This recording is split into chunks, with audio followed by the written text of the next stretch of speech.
This is a different type of car compared to the type of cars I usually make video about, but I just couldn't help myself. After moving to Brisbane and driving almost 1 hour every day to work has given me a special appreciation for SUVs, mostly because the comfort it provides for everyday commute. Now, British-made Range Rover is pretty much luxury on wheels. Massage seats, modern amenities such as huge center screen, digital driver's display is a common thing. But Range Rover is about making a statement, and the design and material used for both interior and exterior makes that statement quite nicely. Now, in terms of changes, there are some pretty big changes here with the Range Rover Sport. Firstly, it will no longer have a 7-seat options, it will only have 5 seats. Secondly, the design of the headlight and the taillight is also different from the previous generation of Range Rover. This new Range Rover Sport adopts the thinner and sleeker looking headlights and taillight, which is similar to Velar and Evo. It also adopts the door handles from Velar, so the door handle pops up whenever you unlock the door or you want to open the door. This car now feels like bigger brother of Velar, sitting between Range Rover and Velar.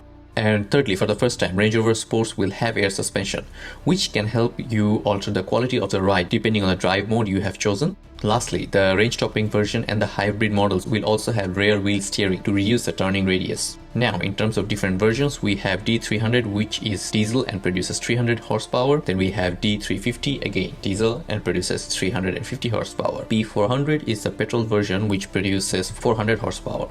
P440E and P510E both are plug-in hybrid option, which will generate 440 horsepower and 510 horsepower respectively. If you take the range-topping 530, which uses twin-turbo V8 engine, it will produce 530 horsepower, as the name suggests. I must say, I find this kind of naming very easy to remember. You know the model, you know the stats, no fuss. Also, you should note that a full electric version will be available from 2024. Now, speaking of capabilities, new Range Rover comes with a range of intelligent systems that work behind the scene to prevent you from getting stuck in awkward places. But most impressively, it can go into the water 90 cm deep, which is at the same level as Range Rover Defender. For perspective, if you're a short guy like me, at 90 cm depth, more than 60% of your body will be underwater. But if you are an off-road enthusiast, you might want to avoid the hybrid version as they will have less ground clearance. As for the interior, it is beautiful and fitting for the Range Rover brand. Don't get white though. Word on the street is that previous models which had white interiors usually caught the dirt and the blue shades from your jeans easily.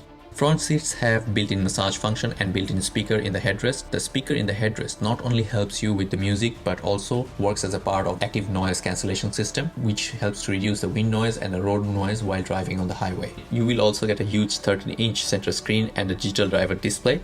Range Rover Sport comes with a lot of safety features including ABS, front and rear parking sensor, lane assist and even traffic sign recognition. You also have a surround camera system that helps you park, not to mention the Range Rover's clear sight system, which helps you to steer even better and avoid potholes. As for the price, I have no idea. Price differs from region to region, so I will have to wait to hear for some definitive information about the Australian pricing. And that's all for today. Like and subscribe if you like my video. If you don't like this one, check out my other videos. And if you still don't feel like, then well stranger, let's hope we meet again one day during my journey of YouTube.